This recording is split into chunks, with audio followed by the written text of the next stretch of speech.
ہماری زندگی کو کس نے بدلنا ہے؟ کوئی نہیں آئے گا آپ کو بتانے کے لیے کہ آپ یہ کر لو، کوئی اچھا کام کر لو، آپ کو کوئی نہیں بتائے گا۔ آپ نے کیا کرنا ہے؟ آپ نے خود کو خود بدلنا ہے، اپنے لیے توفیق مانگیں، اپنے لیے ہدایت مانگیں۔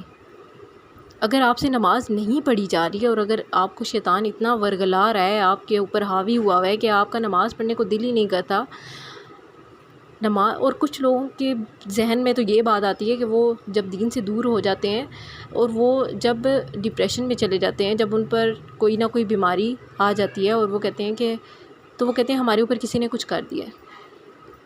کیا یہ بات صحیح ہے؟ یہ نہیں پتہ کہ ہم کیا کر رہے ہیں اپنی زندگی میں، ہم اپنی زندگی میں کس راستے پہ چل رہے ہیں، ہم نے کس راستے کو اپنایا ہوا ہے، یہ ہم نہیں سوچتے۔ جی فلانے نے کچھ کر دیا ہے، اسی لیے تو ہمارے گھر میں اتنی لڑائیاں جھگڑے ہو رہے ہیں، ہمارا تو دماغ ٹھکانے پہ ہی نہیں رہتا۔ کیوں ہو رہا ہے ایسا؟ یہ ہماری زندگی کی حقیقت ہے، یہ آج کل ہر انسان کے ساتھ ایسا ہو رہا ہے، اور یہ صرف اور صرف اس وجہ سے ہے کہ ہم دین سے دور ہو گئے ہیں، ہم اللہ سے دور ہو گئے ہیں،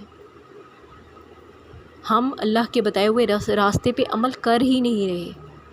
جب ہم نماز نہیں پڑھیں گے، جب ہم قرآن نہیں پڑھیں گے، جب ہم اللہ کے بتائے ہوئے راستے پر چلیں گے ہی نہیں، تو یہ سب ہوگا، یہ تو obvious سی بات ہے، یہ ہوگا۔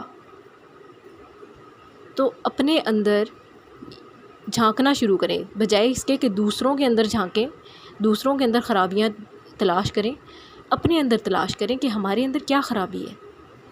ہم نے خود کو خود بدلنا ہے۔ کوئی انسان آپ کو یہ نہیں آ کے بتائے گا کہ تمہارے اندر یہ خرابی ہے، اور آج کل تو نہیں بتایا جاتا، آپ کو نہیں بتایا جاتا، لیکن باہر لوگوں کو ضرور بتایا جاتا ہے کہ اس بندے میں یہ خرابی ہے، ٹھیک ہے؟